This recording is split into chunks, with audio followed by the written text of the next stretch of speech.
Welcome to our 2-minute tutorial. Use the form in the contract. Assign a number and fill in form data on Part A. Indicate classification, criticality, and requirement. List documents involved and write a clear clarification question. The referenced paint specification provides two options as indicated. We intend to include option A into the design because the durability is better than option B, it's cheaper and easier to install during lower temperatures.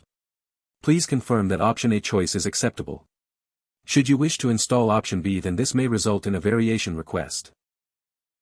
Check, sign, and send. Thereafter update technical query register and wait for the answer. Use the form in the contract and update form data on Part B. Write a clear answer and indicate if deviation is approved.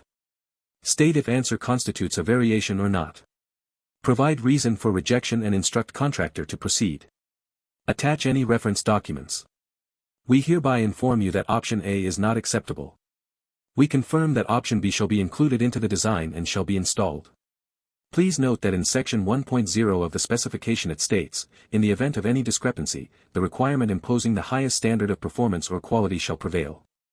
Therefore, the selection of this option B which higher standard/requirement given the 3 layers does not constitute a variation under the contract.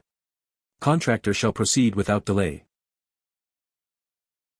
Check, sign, and send the answer. Discuss status in technical progress meeting. Thanks for watching this tutorial. For ready-to-use templates, visit our shop, where you can find our contract administration requirements and professional forms designed for various types of contracts. These tools are created to save you time and support better contract management. The link is in the description below.